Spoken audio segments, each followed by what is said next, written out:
What's up, everyone? My name's Nick. And I'm Em. And welcome into the Ominous Archives.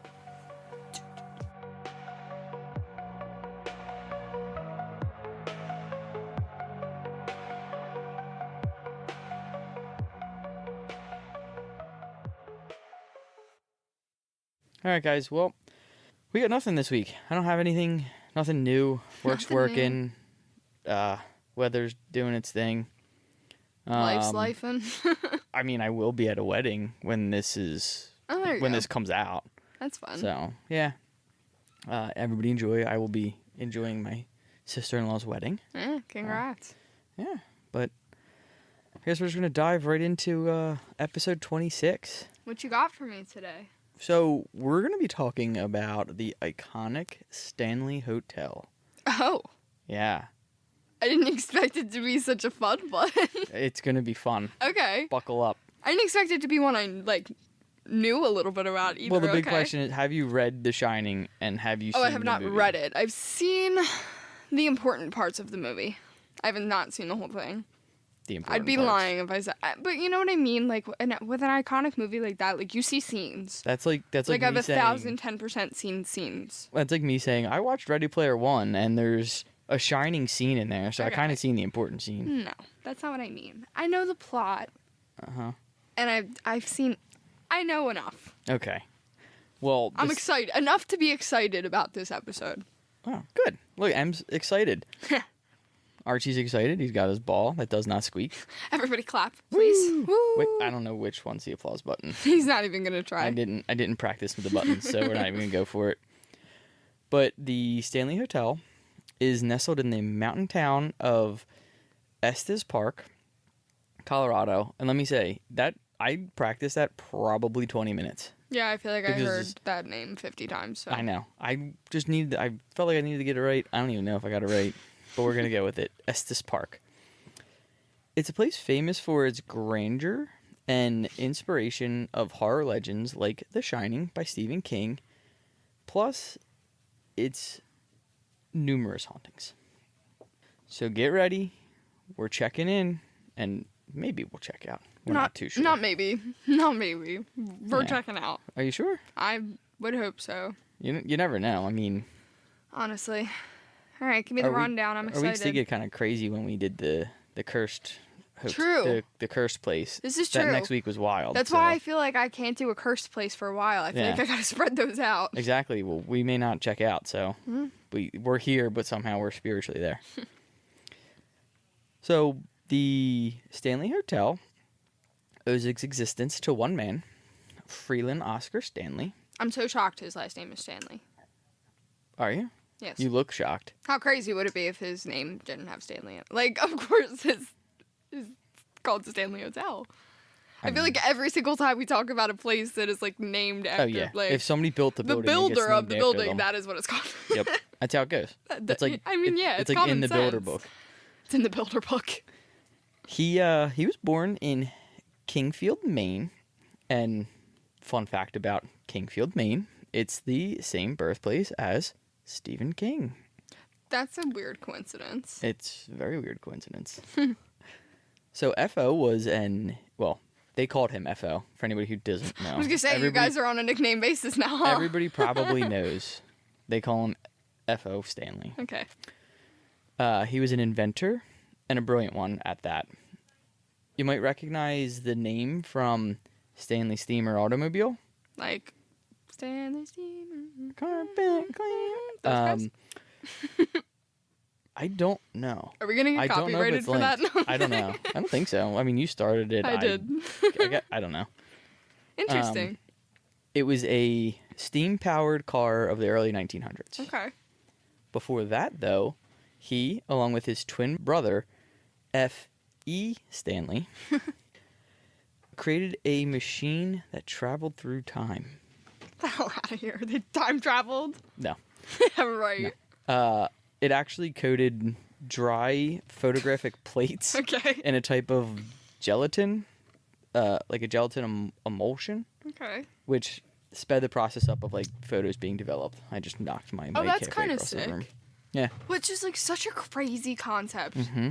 Like, think about the amount of work that went into that shit, and we could just, like, take a photo on our phones. And, like, now we take a photo on our phone, and they came up with some gelatin that you spread on film just to develop your pictures. Yep. So they ended up selling that to George Eastman, the founder of Kodak, in 1903. Huh. But Stanley wasn't just a brilliant inventor. He was also a tuberculosis survivor. Hell I feel like it was a thing back then. Yeah, like, seriously. TB was a big thing back then.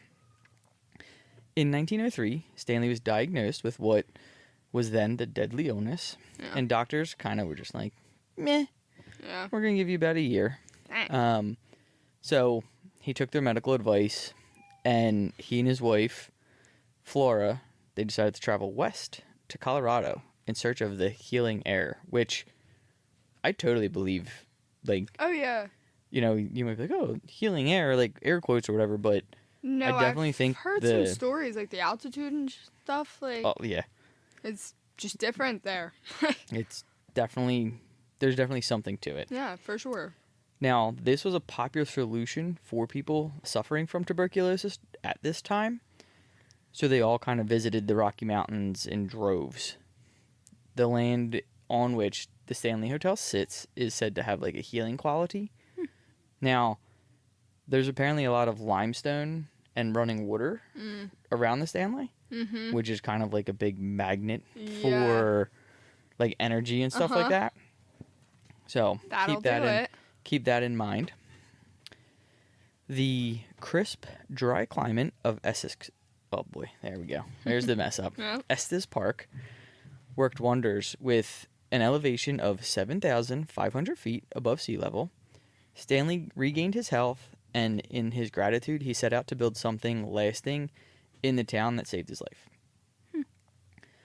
The Stanley Hotel became a sanctuary, serving as both a healing spa for those suffering from illness, as well as a resort for Colorado's elite society. I don't think I've ever actually seen a picture of what it looks like. It is. It's bigger than I thought it was. Yep.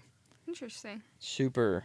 I think it's... Gosh, the mountains behind it are so pretty. The mountains behind everything. Like, anything... I feel like if you take a picture in Colorado, you just have mountains behind it. I feel like Colorado would 100% be a place that I would like to live. Yeah.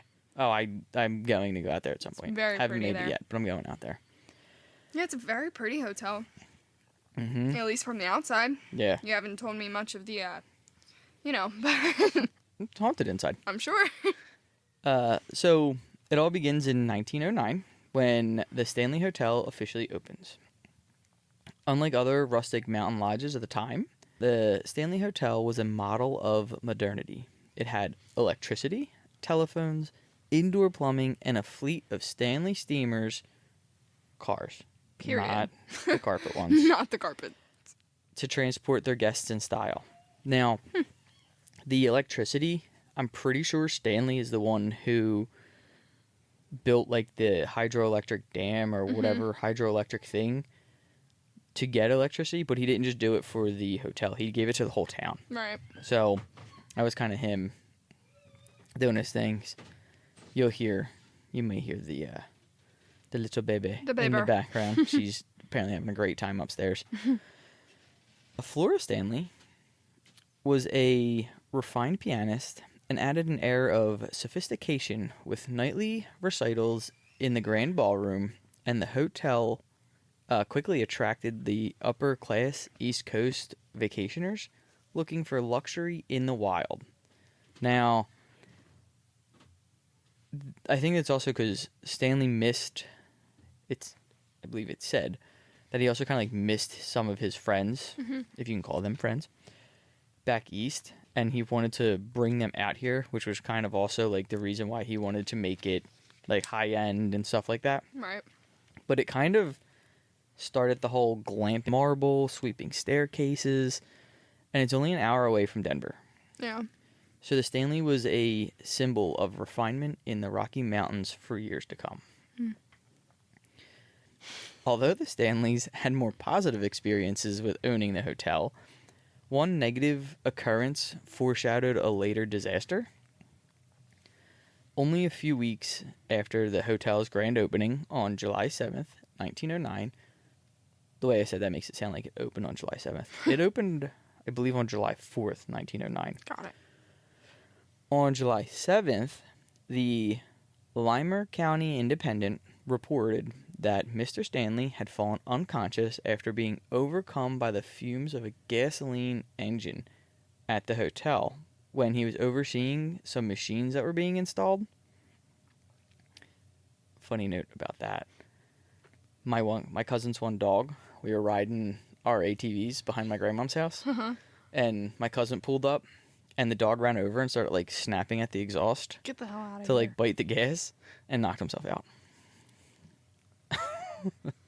It was, like, such a... Was he okay? Yeah, he was fine. He literally, like, passed out, and, like, as soon as he, like, laid onto the ground, he just woke back up. Woke himself back up? What happened? Yeah. Oh, my God. Get I'll never out of forget here. it. That's too much. Yeah. I mean, it was so fast. He went over, and it was, like, 2 or 3, like, hump, hump, and then out. I don't know. It is ironic that a man whose livelihood was directly competing with gasoline engines literally went unconscious at his hotel. Crazy. From the fumes of gasoline. Yeah. Like, sir. Yep. The irony is actually insane. Should have used steam engines to put the machines in. Should have used steam engines. Probably anything else, but... It? So I did do a little digging on that, too, because I was like, wouldn't he have, like... You smell the fumes. Right. So... I think it was 1883. Damn, I just looked it up. I think it was 1883 or no, 1936, I think, is when they started putting smell in the gas. Oh, wow. It didn't have a smell before that? Nope, natural gas. Well, gas from the car. Yeah. You'd smell that because of the combustion and everything. But, like, natural gas, if, like, pumped into your house, you wouldn't smell it. Interesting. Mm-hmm. Whose bright idea was that? A man's. What, to put the... To not put, just originally put it in, like... I don't think gas naturally has a smell. Well, yeah, no, I know. But, like, they should have thought about that. It's like, how do you know you have a gas leak if you can't freaking smell it? Yeah, well, there's this kind of crazy saying that hindsight's 20/20. This is true. Yeah, you know. So, while that incident was minor, it ended up foreshadowing something on a more terrifyingly grander scale, if you can catch my drift. Mm. For those who have listened to the podcast about the Stanley Hotel, you know exactly what I'm talking about. Mm. For those who don't, hang in there. So, Stanley ended up selling the hotel in 1926. However, he briefly repurchased it 3 years later in 1929, only to resell it in 1930 at, like, the cusp of the Great Depression. Mm. I do know that Stanley was, like, well off with money. Right. He really didn't have an issue with it. So, like, with the hotel not making profits, it didn't bother him because he had money. All the other owners, on the other hand, they needed it to make money. So, as time would wear on, the Stanley Hotel began to collect stories of not just glamorous parties and mountain vistas, but shadows that kind of lingered a little too long. Mm. You know, you shut the light out and you're kind of like, why are you still there? Doors that would close with no reason, and music echoing from empty rooms. And by the 1970s, the hotel's splendor had begun to fade, and decades of wear, lack of care, limited investment kind of left this once beautiful grand structure. It just left it in a serious decline. And it probably would have been, like, destroyed if not for this one unexpected guest. I wonder who. I'm sure everybody's on the edge of their seats, like, who could this be? Who could it be? This could be anybody in the whole wide world. Please. Yeah. It was 1974, and author Stephen King checked into the Stanley Hotel. No. Wait, he didn't? Stephen King. I'm kidding. So he checked in, which was supposed to just be one night, and it was one night. He and his wife were the only guests staying at that time, because the hotel was preparing to close for the winter. So they didn't have, like, they were like a summer resort. They'd open for the summer, close for the winter, because Colorado gets crazy snow. Yeah. Especially back then. Now, the eerie quiet, the long empty corridors, and the thick atmosphere with isolation left a lasting impression. That single night was enough to inspire Stephen King's third novel and his first hardcover bestseller, The Shining. Though the film adaptation would go on to cement the hotel's eerie reputation in popular culture, it was that night, King wandering the halls, standing in the dark, haunted ballroom, that breathed a new life into the Stanley Hotel. The Shining remains a landmark masterpiece in a long and well-known list of King's novels, and it placed the Stanley squarely on the map for thrill seekers, horror fans, and paranormal investigators alike. Now, I know we have more on King's story. Just a minute, just a little bit. Yeah, because I have thoughts. You have thoughts. Well, I have a question. She doesn't think much, guys. I have a question, more so. Oh, she is a question. More so to say. Well, today, the Stanley Hotel stands beautifully restored, a testament to its glory days when it served as a luxurious mountain retreat for the wealthy and well-connected. Yep. You need a secret password just to get a reservation. Are you serious? No, I'm not serious. Oh. But it said well-connected, so I thought it flowed. I thought you were serious. I'm just spitting lies. He's actually lying about the Stanley Hotel. We've talked about this earlier. The Alpine Rose in Philly. Mm-hmm.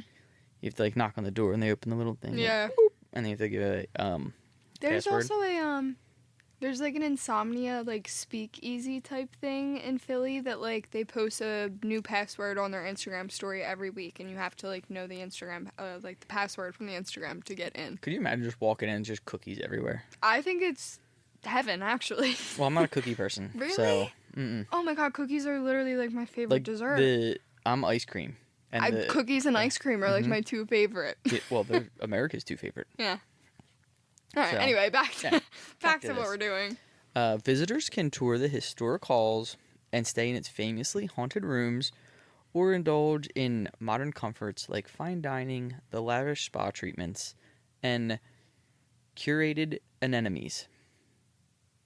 I worked on that, hence why it says Finding Nemo, because I sat there for about 10 minutes going anemones. Yeah, it was bad. Some say I don't pronunciate things well, and I'd agree. But ask anyone who spent the night, and they might tell you that not everything from the hotel's past stayed there. Fork found in the kitchen, like. So now we're gonna get into the hauntings.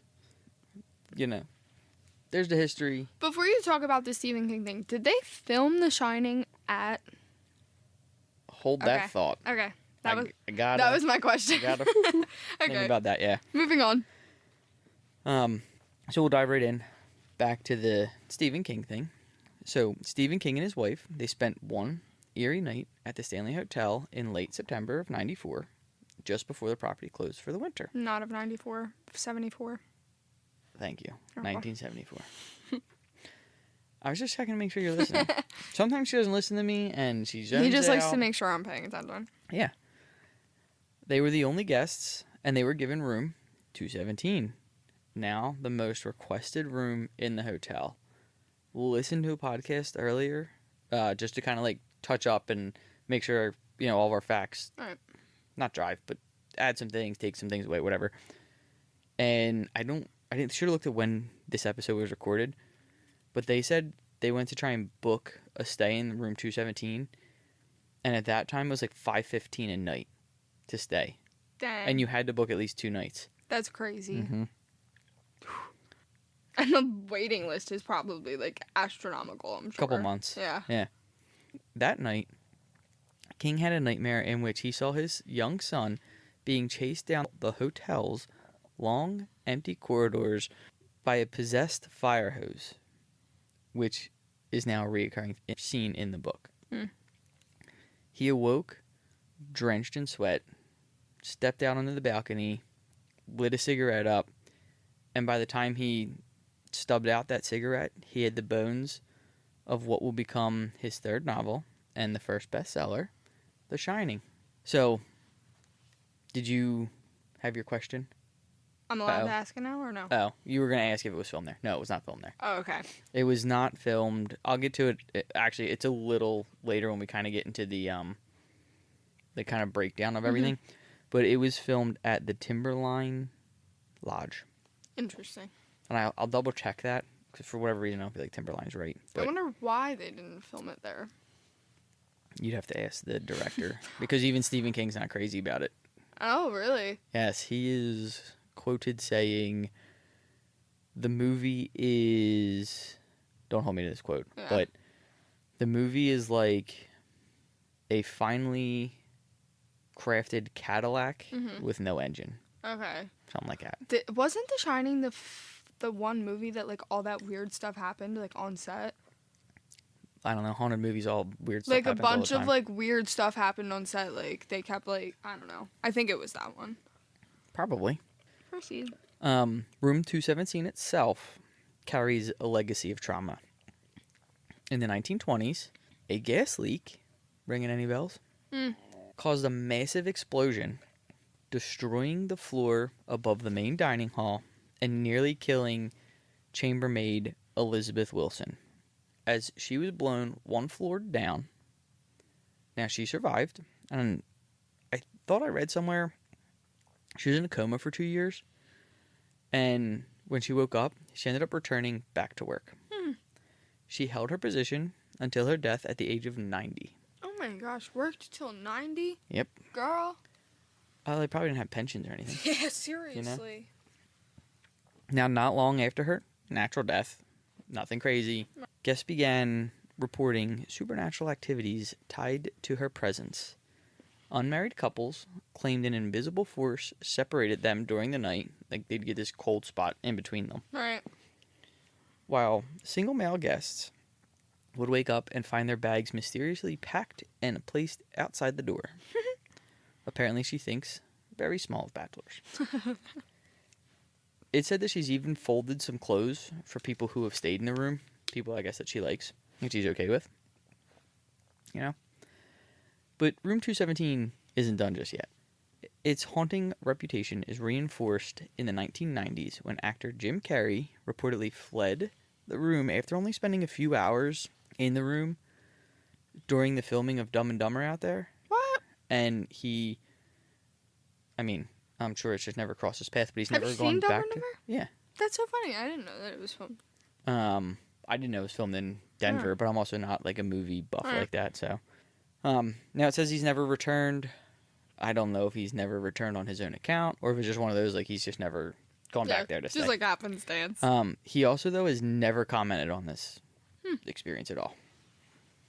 So Elizabeth may just not like him. Like, she was just like, you want to see scary? I'll show you scary. I'll show you scary.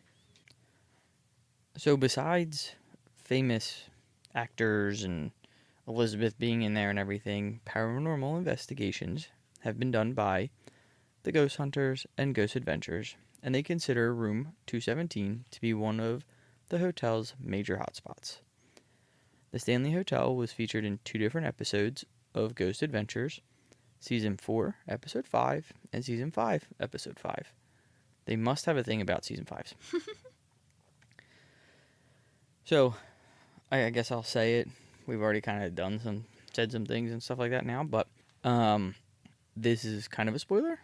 But spoiler alert. At the same time, I don't necessarily care, because the movie and book have been out for so long, so it doesn't really matter. Sorry, I was scrolling all over and lost my place for a second. So, in King's novel, room 217, renumbered in Stanley Kubrick's film adaptation, also serve as the domain for one of the Overlook Hotel's most unsettling spirits, Mrs. Massey.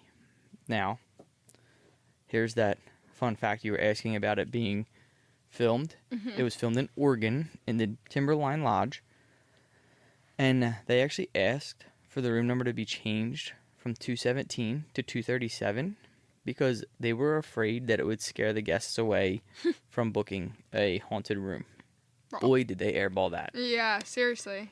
Holy airball. So, there's a little fun fact with that, which is also why Stephen King's like, he's not crazy about it because they didn't film there. He actually went back and made a TV miniseries or something like that. Oh, really? And I think it's Stephen King's The Shining is what it's called.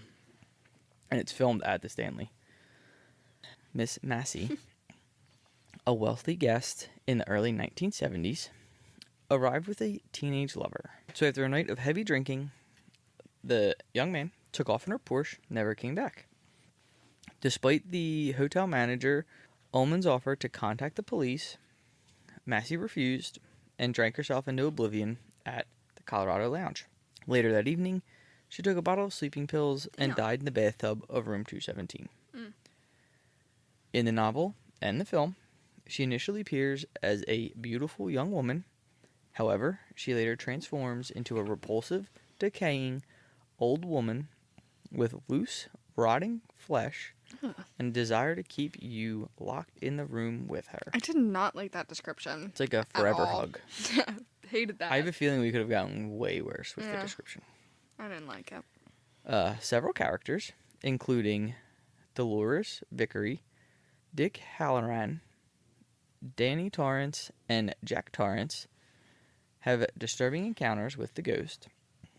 Miss Massey exemplifies the hotel's legacy of death as Watson, the Overlook's gruff maintenance man, remarks some 40 or 50 people have died here since it opened in 1910.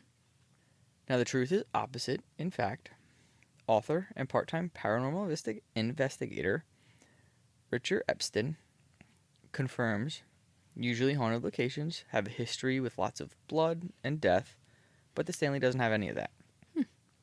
He says that they want to know, like, people want to know how many deaths have occurred here.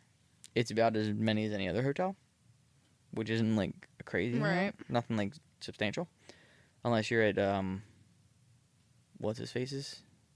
H.H. Holmes. Unless you're at his place, but that's true crime. That's not what we're doing. There were no suicides that were officially documented, so nobody really knows if there were. Right. So they say there's none. King's fictionalization of room 217 gave it life and an afterlife of its own. In fact, his nightmare about a possessed fire hose is eerily relevant to a real-life explosion and fire that occurred in the room so many years before. So it's almost kind of like he got the nightmare of that fire hose correlating with the fact that there was that fire in that room. Before. I also find it really interesting in, like, Destin that they stayed in 217. Yeah. You know what I mean? The hotel was getting ready to shut down for the winter. They're the only guests, so any room's open, and it just so happens they get 217. Talk about destiny. Like, it was destined for him to get it to write the novel and for the hotel to get it to give it its life. Yeah. Now, of all the spirits that are said to linger, the historic Stanley Hotel, few have left as elegant of an impression as Flora Stanley, the wife of hotel founder F.O. Stanley. Now, Stanley himself is said to linger in the reception area or by the offices, just, you know, hanging around, making sure the hotel's... I was going to say, he's got to make sure everything's still in check. Yep, he's still making sure it's all running in its best way it can. While many guests come hoping to glimpse a shadowy figure in the halls or hear ghostly whispers in the dead of night, it's the soft, unmistakable notes of the piano music drifting from the music room long after the room is empty that chills even the most skeptical visitor. I mean, who wouldn't be freaked out? Like, right, like a phantom piano. Get out of here. Like, imagine you're sitting there and you see the keys like getting pushed down. Like, that's terrifying. Absolutely. You didn't even let me finish. Sorry. Flora was an accomplished pianist and composer, and her love for music was matched only by her husband's devotion to her. Isn't that cute? That's sweet. In 1909, as part of the hotel's grand opening, Stanley purchased a 1906 Steinway grand piano specifically for Flora. It wasn't an ordinary instrument. Do you know how expensive pianos are? Super expensive. Like, insane. Like, yeah. This was rich with character, tone, and beauty. It became the centerpiece of concerts held at the Stanley Hotel, including performances by none other John Philip Sousa himself. Today, the room where the historic piano resides has been repurposed into the bar, but they left the alcove where Flora Stanley still sits, overlooking the jagged silhouette of Long's Peak, remain unchanged. So guests and staff frequently report phantom music wafting through the air, particularly at night when the bar is closed and the room is empty. Some even claim to see the outline of a woman at the keys, her hands moving in a graceful silence over the ivories, playing melodies no living ear can hear or comprehend. Nope. And it seems that Miss Stanley isn't comfortable with just anyone playing her prized possession, as the piano cover has slammed down on many fingers attempting to play it. She said, nope. No, you have to be worthy of playing my piano. Get out of it. I love that. Yep. So I wonder if she would let me play it. Are you a accomplished pianist? I'm not an accomplished pianist, but I can play a little something. A little something? Play a little something. I can hit a I can key. play that, Can You Feel the Love Tonight from The Lion King. Can you? I can. That's impressive. I did not know that. It's so random. It's like that one. So I literally took piano lessons when I was a kid for like 2 months, and that was like the only song I learned. Em was supposed to win us an Emmy. I was supposed to win us an Emmy. I'm sorry. I don't think that's coming. Maybe we'll win something for this podcast one day. Maybe. There you go. It could go anyway. World's greatest, world's worst. Who knows? We still win. Still's a W. Either way. Any press is good press. Exactly. So let's move on to the 4th floor now. Oh, the 4th floor. This is said to be the 4th floor? The most haunted floor.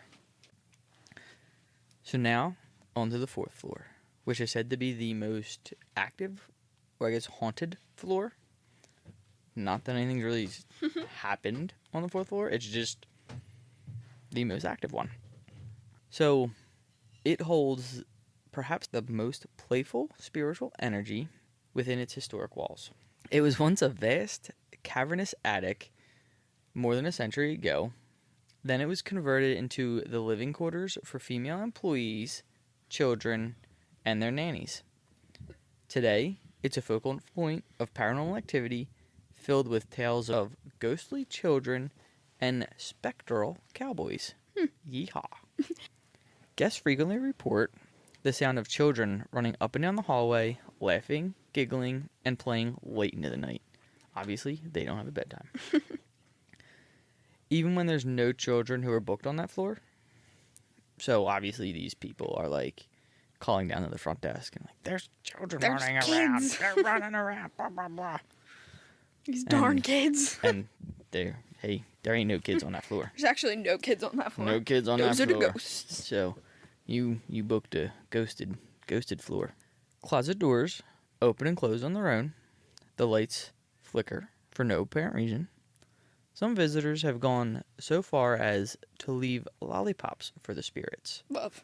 Only to find the mysterious sweets relocated to high shelves or hidden nooks by morning.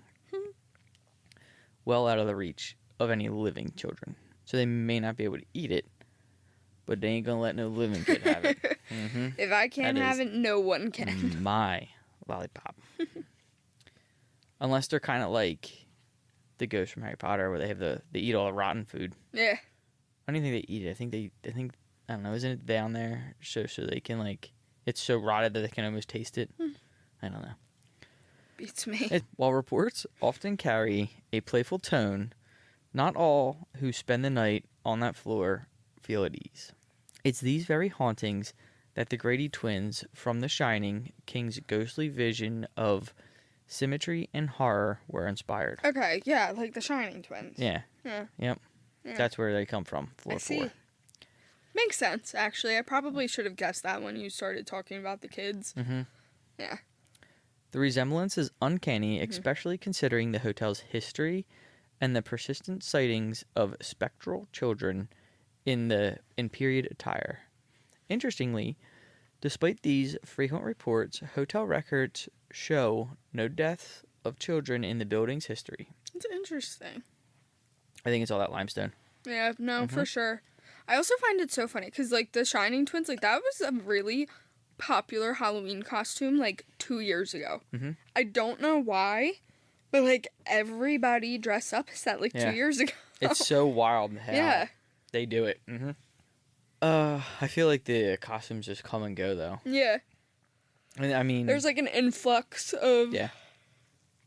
What it's gonna be. Yeah. Jeez, you have coffee and you're tired? I know. Jeez. It's literally 9 o'clock at night and I'm drinking a coffee and I'm still yawning. I know.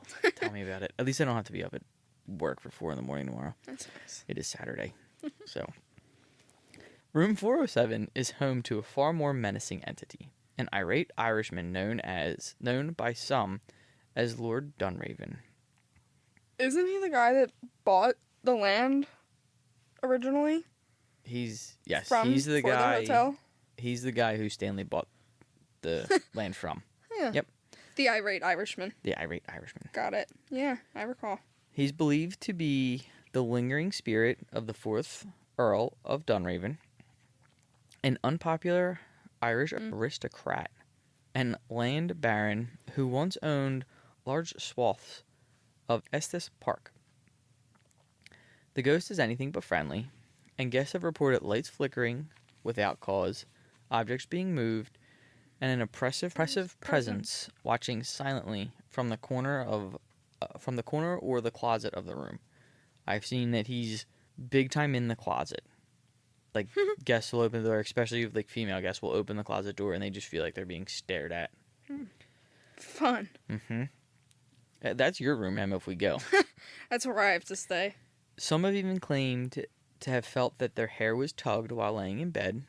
Whether or not Lord Dunraven ever even stayed in the hotel is unclear, but his name and presence loom large in room 407.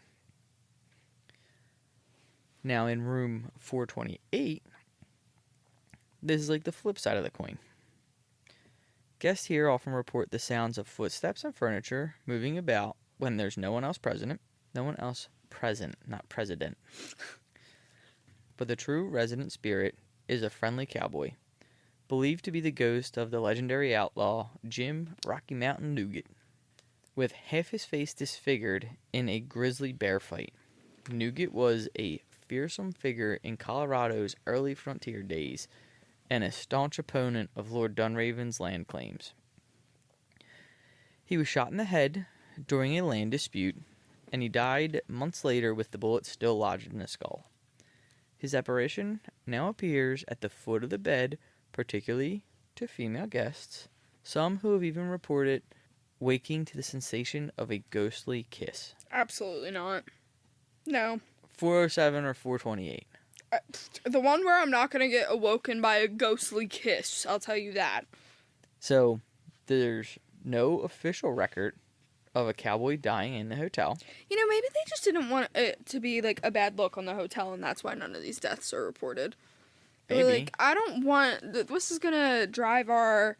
What's the word I'm looking for? Our influx? No. Like our ratings? Yeah. It's going to kill our ratings. Mm-hmm. They're going to get it. They're really going to get to us on Yelp. Yelp. Maybe. I mean, it could be, but it could also not be. Like, it could also be one of those things, like, there's just nothing. It has to do with the limestone and running water and stuff like that. Yeah. And there's just all these energies keep finding their way here. There's a way here for entities and stuff to find. We'll go into that. Those familiar with Estes Park's history are convinced that Rocky Mountain Jim's spirit has returned to haunt the place that he called home.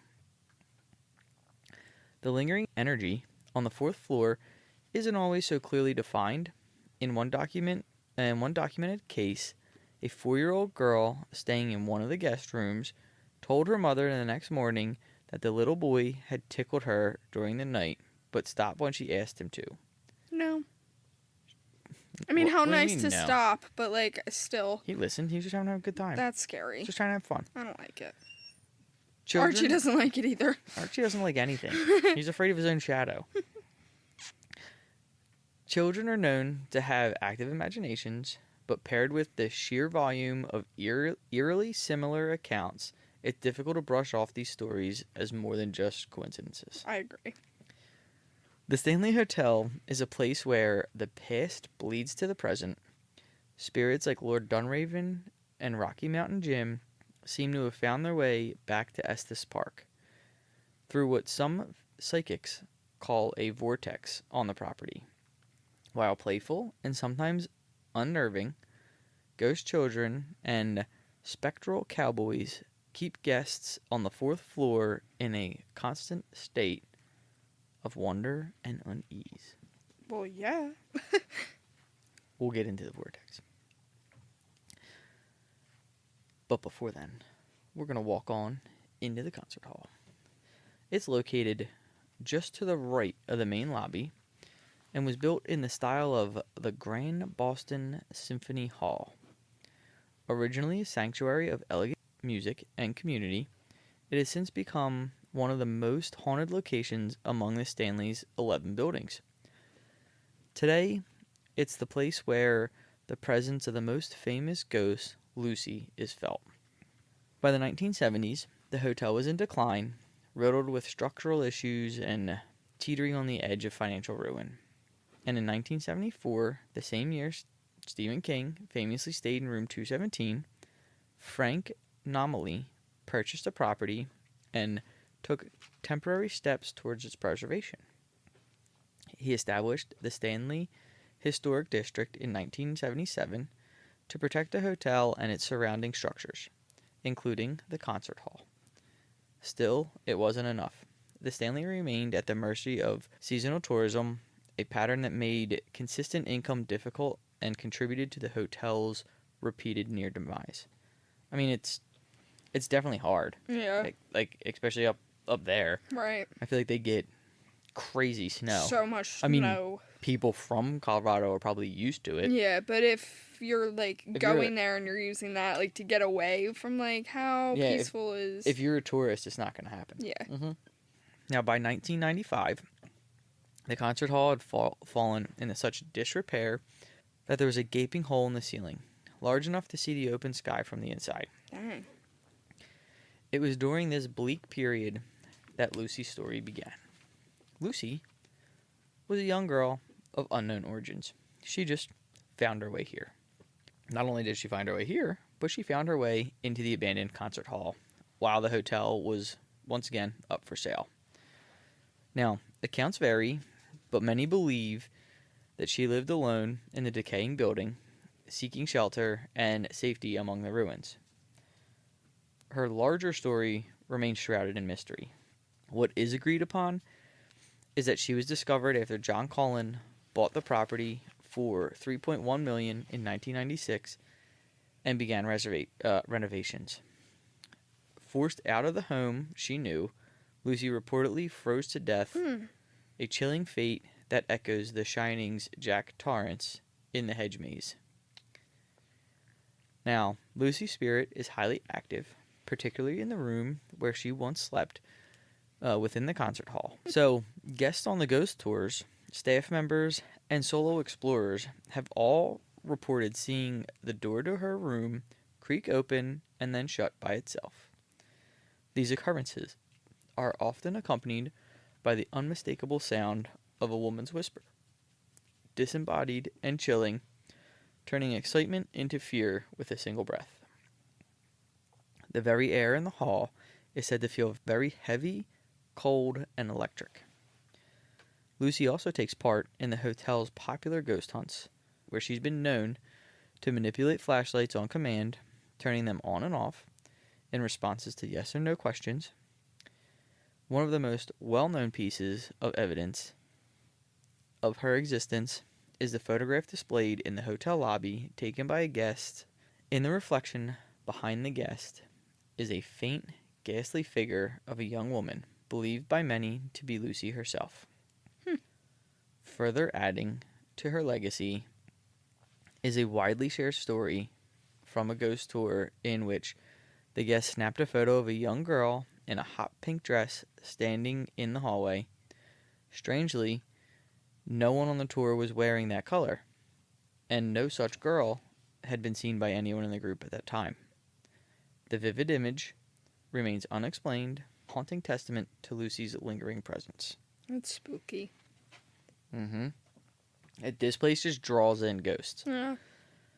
One of the other intriguing and lesser-known legends tied to the Stanley Hotel is that of the ghostly bartender.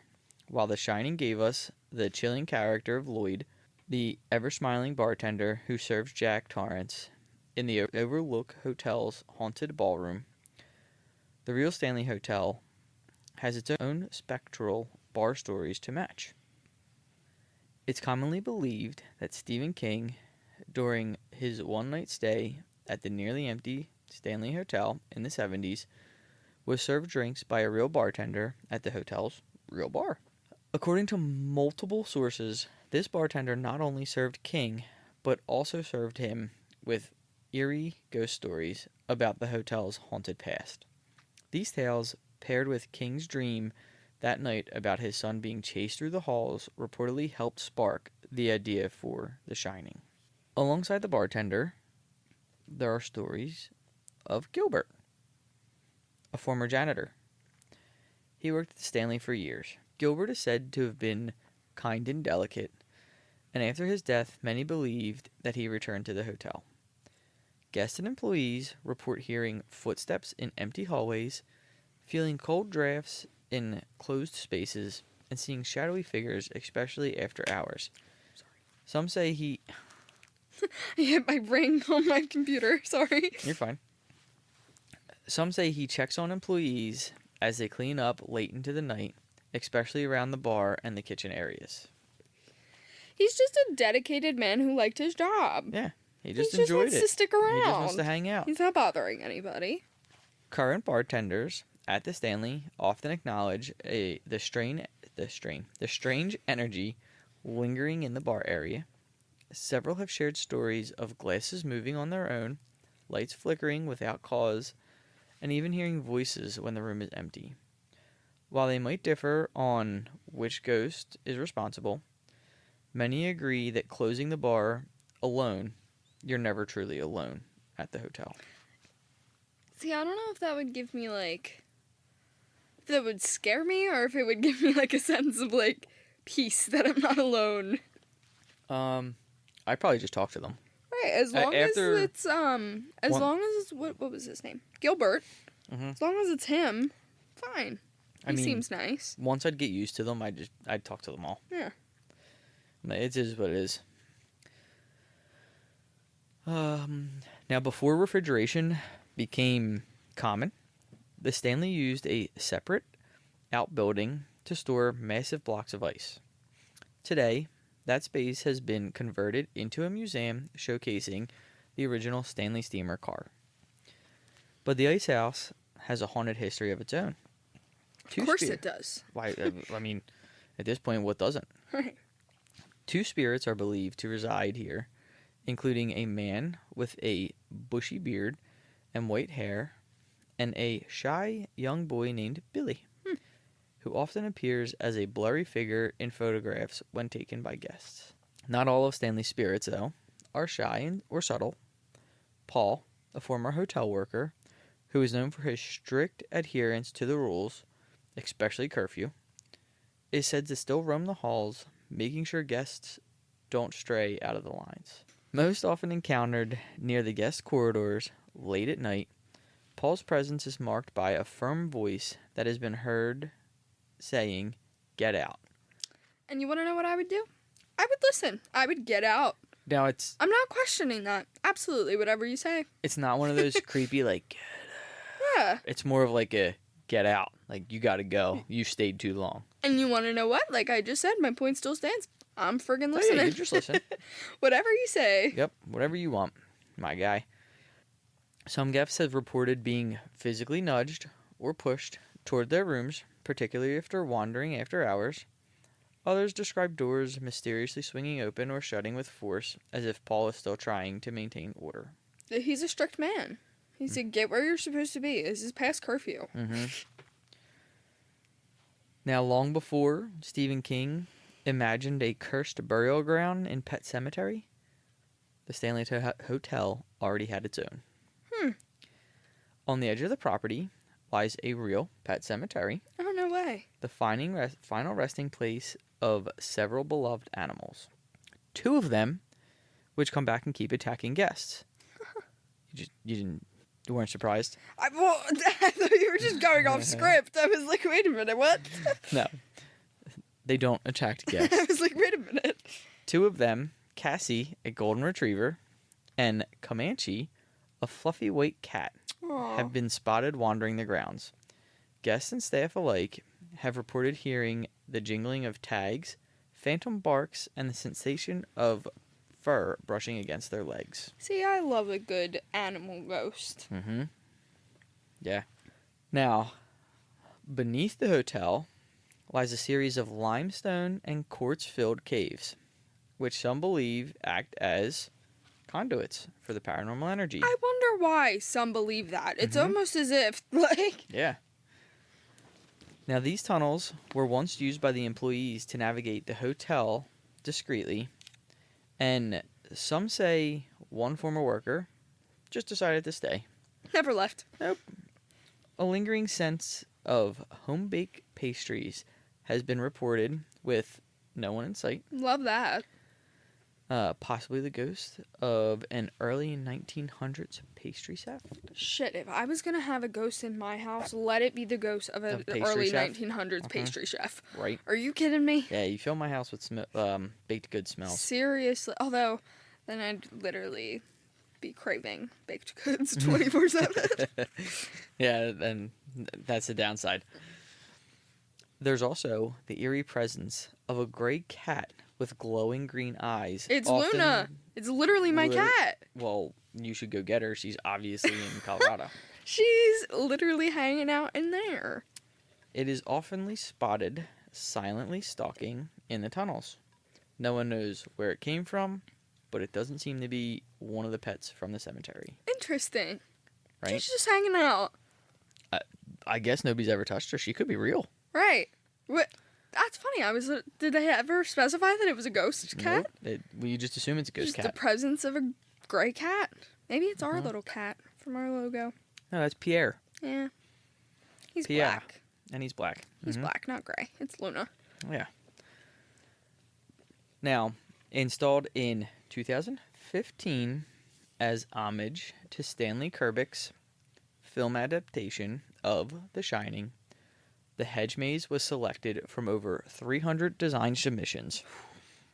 While it wasn't a part of the original hotel grounds, guests have reported feeling disoriented, short of breath, or even panicked while inside, despite no known spirits being attached to the maze itself.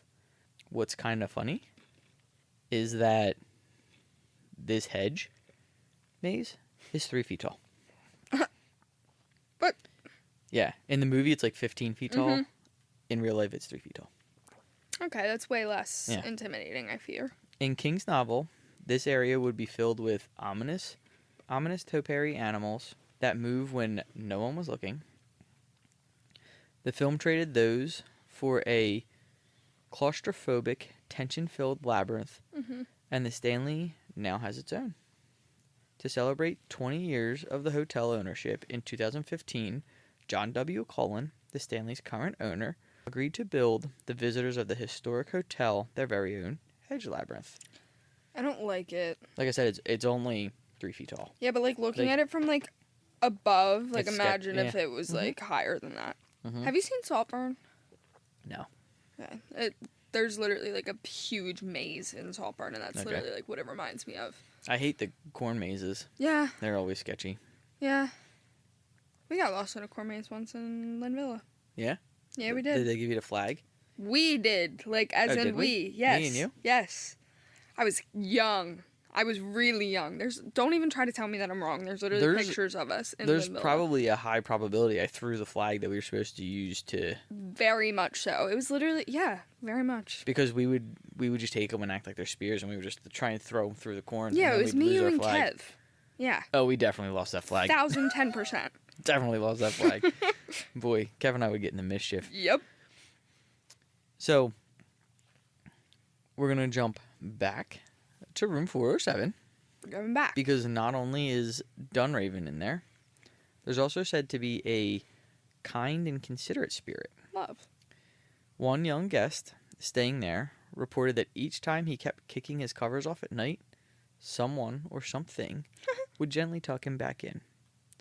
No ghosts have ever been visually identified in that room, but its actions suggest a comforting, almost parental presence. Yeah. So it's kind of like you're going to get one or the other. Right. You're either going to get Dunraven or you're going to get this nice guy. Yeah, I hope for everybody's sake that They you get the the nice person. one. Mm-hmm. Now in room 413, guests have described seeing a man in an old-fashioned suit sitting silently in a corner. His style is clearly from another time. Others have reported a mysterious blue orb floating outside the room with the image of a man's face inside it. Whatever his origins, he makes it very clear that you're on his turf. Kind of gives you that what. Yeah. For those who are drawn to the paranormal, the Stanley Hotel has become a mecca of modern-day ghost hunting. Visitors from around the globe flock to Estes Park, not just for the beauty of the Rockies or for the Stephen King legacy, but for the chance to experience genuine spine-tingling phenomena. To meet this demand, the hotel offers a range of themed tours that explore its haunted history and supernatural hotspots. Among the most popular are the Stanley Night Tour, the Shining Tour, and the quirky but chilling Frozen Dead Guy Tour, each offering a unique peek behind the veil. I want to do the Frozen Dead Guy Tour. That sounds fun. Right away, that drew me in. Right? But perhaps no feature of the hotel sparked as much curiosity and speculation as the vortex. Located at the grand staircase that connects the main lobby to the second floor suites, the vortex is considered by many, especially psychic mediums and paranormal investigators, to be a swirling paranormal portal. A tunnel of spiritual energy, the staircase is believed to be a supernatural artery that allows spirits to move between realms, which could explain why so many ghost sightings occur throughout the hotel. 100%. Also, our lights just flickered. I didn't notice. Oh, they flickered. Stop it. I literally didn't notice. Yeah, they flickered. Oh my god. It isn't just spiritually sensitive who believe in the vortex power. Guests and hotel staff alike have reported experiencing an eerie shift in the atmosphere while standing on or near their staircase. Cold spots, tingling sensations, and even feelings of being watched are common, with many describing the area as heavy or charged, especially at night. One of the most compelling pieces of evidence supporting the vortex's reputation came from a photograph taken by a guest, which clearly shows a figure of a young girl standing on the stairs. No children were reportedly on the tour at the time, and the image was so clear and unsettling that it gained national media attention.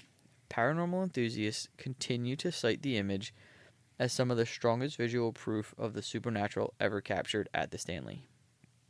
The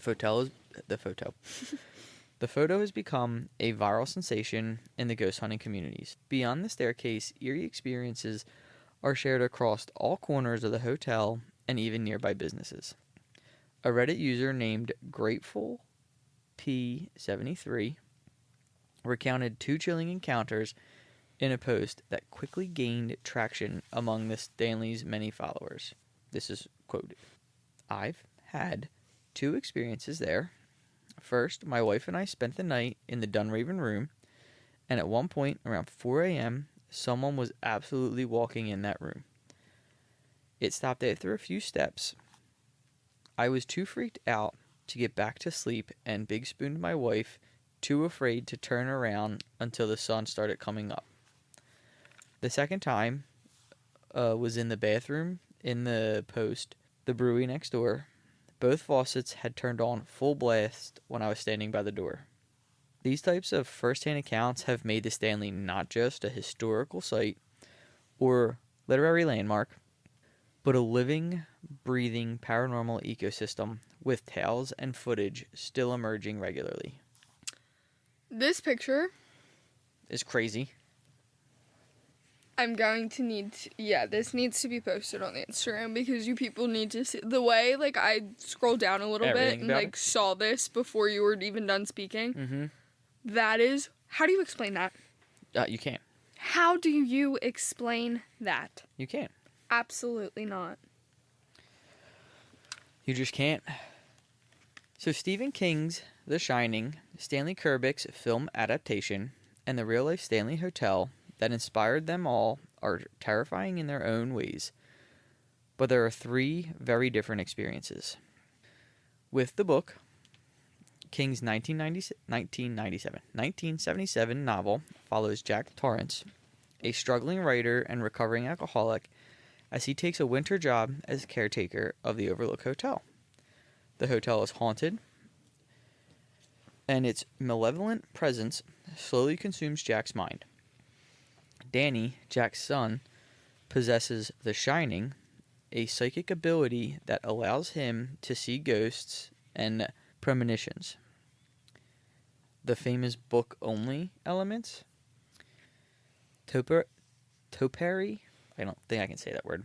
Hedge it's a weird animals, word. It is. That come to life and stalk the characters. A boiler that ultimately destroys the hotel when Jack forgets to release the pressure. A possessed fire hose that chases Danny through the long empty halls. A more redemptive ending, Jack resists the hotel's influence just long enough to save Danny. Now in the movies, I guess adaptation, the film stripped much of the emotional depth and replaced it with haunting visuals and surreal terror. Famous film-only elements are the Grady twins, identical ghost twins who say, come play with us. That are not in the book. Only one child, a son, exists in the original story. See, that's what I mean by I've never seen the movie, but, like, I know the story. Like, I know that's what the girls say. Yeah. Like, I know about the girls. That's, like, the girls are, like, I feel like they're big famous. Dude, like, I can see them standing in their little dresses. Like. Yeah. The blood-filled elevator, an iconic shot never mentioned in the novel. Yeah. The hedge maze, which interesting. I didn't know that the elevator scene isn't in the book. Because that's another one that, like, I know that scene. Yeah. The hedge maze, which replaced the animals that follow the people and becomes the film's climactic ending. An ambiguous looping timeline suggesting that Jack has always been the caretaker. King famously disliked Kubrick's film, calling it emotionally cold and criticizing its portrayal of Jack and Wendy Torrance. Additionally, despite many people's beliefs, the movie was not shot at the Stanley Hotel. My belief. It was filmed primarily in England and L Street Studios, with exterior shots of the Overlook Hotel being filmed at the Timberline Lodge in Oregon. The Stanley Hotel in Estes Park, Colorado, inspired The Shining after Stephen King stayed in room 217 in 1974. He and his wife were the only guests in the nearly empty hotel, and the eerie silence combined with a nightmare about his son sparked the idea for the book. But the real Stanley had no animal hedge maze, no twin girls, no naked woman rotting in a bathtub, no blood-spewing elevators. Despite that, history asserts that many ghosts that reside at this hotel. So much so that the hotel offers daily ghost tours and has a reputation as one of the most haunted hotels in America. Now, before we get to our big ending and wrap, we all told you about our new team member, Samantha. Don't forget to go check out her website and her podcast, Scare Me Sam. But she has her own experience of the Stanley Hotel. Oh, that's fun. So we're going to get into that right now. Now, it all starts in the summer of 1999. My mom and her then boyfriend took a trip to Colorado. A few other people were in our group, but they're not important to the story. Psh, get out the way. My mom and I have always been big horror movie buffs, but I hadn't seen The Shining or read the book because it was a bit out of my age range. Still, my mom arranged for us to visit the hotel because she was familiar with the movie. I knew next to nothing about the lore. What I was first going to tell you, that I merely snuck into one of their famous nighttime ghost tours, which my mom completely denied I could be a part of. I waited until they went to sleep, and then I snuck off downstairs as the group was just starting the tour. Way to go, Sam. Being little, I simply blended into the back of the group, and everyone just assumed I was a child of someone else. It lasted for about 15 minutes before someone realized that I was not part of their paid group. They called my mom's room, and she came down in her BJs and yelled at me the entire way back up to our room. Oh, I'm sure she was pissed. I went to bed and remember waking up a few hours later feeling so cold. Now, the hotel did not have AC. It still does not have AC, as the temperatures in the area rarely require air conditioning. Still, I was freezing. I remember waking up and complaining to my mom that I was cold and asking her to turn up the heat. It was still dark, so I couldn't see her face. I was about 15 feet from her, sleeping on a pull-out couch, while she slipped into the bed. However, I remember her telling me that the heater was already on full blast, so she gave me another blanket and scolded me to go back to sleep. By then, she was fed up with me. So, as an adult now, with 2 kids of my own, I can understand her shortness. The last thing I remember before burrowing down beneath the large comforter and hearing my mom say something about her being cold, too. It's fuzzy, but I know that was the sentiment. I spent the last 26 years going back and forth on what exactly was whispered and wondering if it was my mom. What has always troubled me was this. First, my mom was hot because she was sleeping right next to the heater. She had already been complaining about her hot flashes and refused to turn up the heat anymore because she said she wasn't cold at all. Secondly, my mom was fed up with my antics. She just about lost her shit when I woke her up for the second time that night, asking for a blanket after she had already given me about 4 to make a fort with the couch. It's never sat right with me that the voice I heard whispered about it always being cold and about how concerned it sounded, almost like it was apologizing for the temperature in the room as if it was its fault. So that was initially the story I was going to share with you when I first heard you were doing an episode on the Stanley Hotel. I've never done in-depth research on the topic, apart from knowing the difference between the movie and the book it inspired. I've never researched any of the spirits. It was after my research when I learned about Lucy that I now have an entirely different outlook on what might have happened in that room. It was cold, an unbearable cold, and I had just gotten caught joining a group touring the hotel, one that I shouldn't have been a part of. Then I was kicked out. Yeah, that is crazy that, like, that happened to her after she got kicked, and, like, that she didn't even, like, think about that until after she did this research for you. Lucy gets kicked out of the... Where was she at? The hall? Was she in... Yeah, I think it was, like, the concert hall. Yeah. She gets kicked out of there and then ends up freezing to death. And then it was Sam gets kicked out. Freezing in that room. That's crazy. Wild. Mind-blowing. Like... Yeah, that's absolutely What insane. A way to end the episode. Seriously. I can't believe it. That was awesome. We appreciate you sharing that with us, Sam. Yeah. And I don't have anything else. It's been a very long night. Appreciate you guys all listening. Yeah, that was crazy. Don't forget to comment, like us, follow us on our social medias at The Ominous Archives. And if you have any stories of your own that you want to share with us, email us at ominousarchives@gmail.com. Don't forget to come back next week as we dive into more strange and haunted stories in the Ominous Archives. See ya. See ya.